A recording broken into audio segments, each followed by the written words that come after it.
Guys, welcome to another Asphalt 8 multiplayer test. Today's focus is the Hyundai i30N at a tune of 4455 with everything also being maxed. So it's a tune of max 5555 and pro kits of 4455 for a rank of 1322, where it's actually pretty good. Please enjoy the video, or at least I hope you enjoy the video. Anyway, there was a lot of RCZs here, even though that car is dead. Speaking of dead, there was an Infinity Project Black S in the race, and he wrecked over there at the start of the race, if you didn't see it. He was the car in first, and then he wrecked. Because that car is the best car here. So, anyway, story on the i30N. I bought it when I heard that the matchmaking was being changed. Not matchmaking being changed, but the multiplayer revamp system, where you needed a car from D-Class, C, B, A, and S, in order to actually, do well in multiplayer. So I started working on my R8 e-tron Special Edition. I bought the i30N. And I was ready for the changes. And the i30N did pretty good. I kept using it, to Pro League because my F50 was just not doing very well.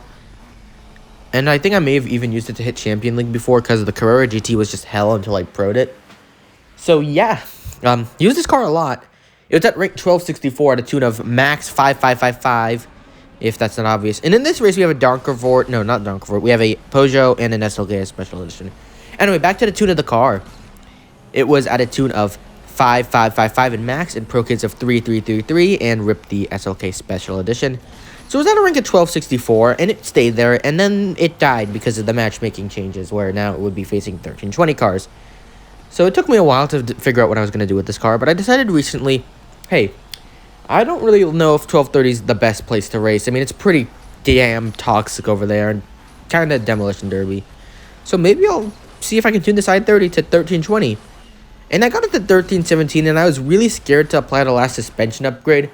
But after seeing a 1322 Hyundai i30 in multiplayer, I figured it was going to be safe enough. And lo and behold, it was. It's almost as if this car was made for this rank range. Anyway, talking about its performance, it's actually pretty good at this rank. I mean, its acceleration is good. I mean, because it's maxed, the acceleration is fully upgraded. You get the full potential of this car's acceleration. Handling's pretty good. I mean, it's a D-Class car. It's not going to hinder like a boat. Unless it's like an FX50 or something. And its drifting's good. Nitro is pretty good. Top speed is also pretty good, which is honestly the thing that I was worried about the most. Because if its top speed isn't good, I'd be in trouble. Because, well, I can have a good acceleration, but if my top speed isn't competitive, I'd die on the, the long tracks. But it's actually good. Somehow the Servolt beat the RCZ. And in this race, also on French Guiana, we're racing an RCZ and a Donkervoort D8 GTO. Now, this is a bit off topic, but in the last race, you saw how I just kind of fast-forwarded the race results. Well, that was because I was filming these during chemistry class. And no, we weren't doing any tests. This was like the second to last day in the last full day in chemistry. So we were just playing Mr. Consolenio Jeopardy, where we had to do things about a teacher. And I wasn't paying attention to the race, and I accidentally knocked down that Donkervoort. Mainly because I was writing down my answer or my points count on a paper. And so I put my phone down and I just let the Hyundai run into the Donkervoort. And sadly, that looked kind of intentional, didn't it?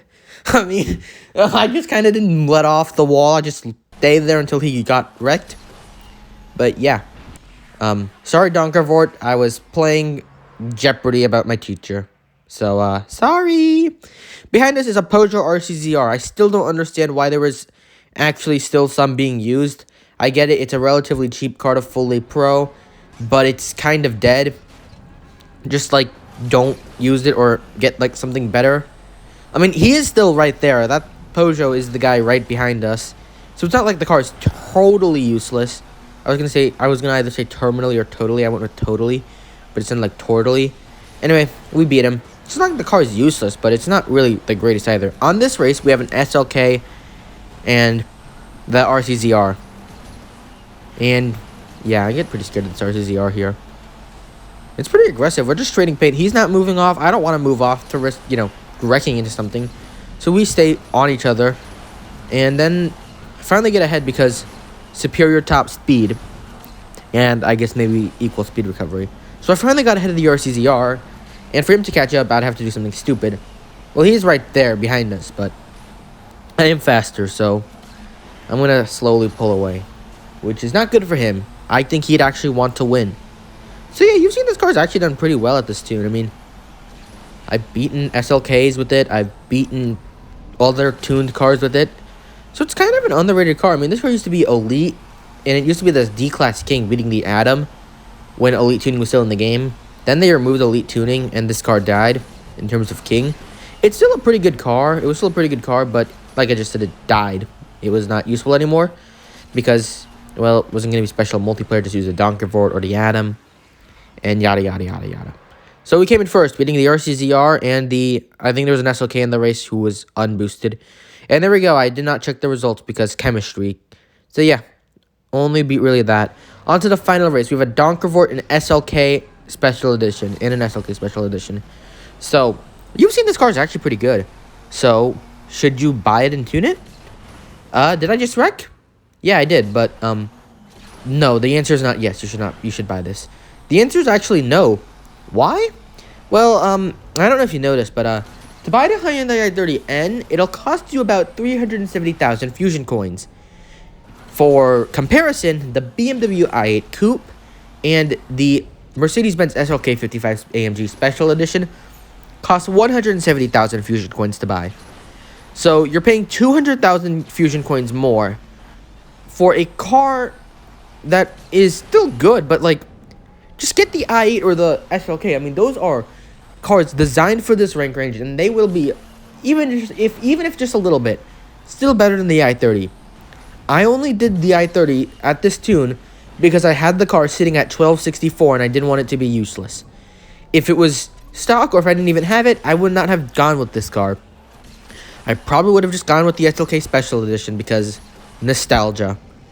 But yeah, the car itself is actually not that bad overall in performance. It can compete, and I will be using it in the Classic Series to see how well it does.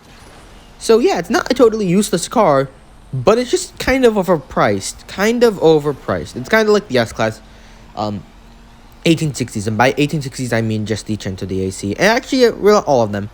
They're expensive, they're okay in multiplayer, but they're all just way more expensive than the other options. This car is a perfect example of that. Anyway, we came in first in the last race. Thank you so much for watching. Be sure to like the video if you enjoyed. I will see you next video. Goodbye.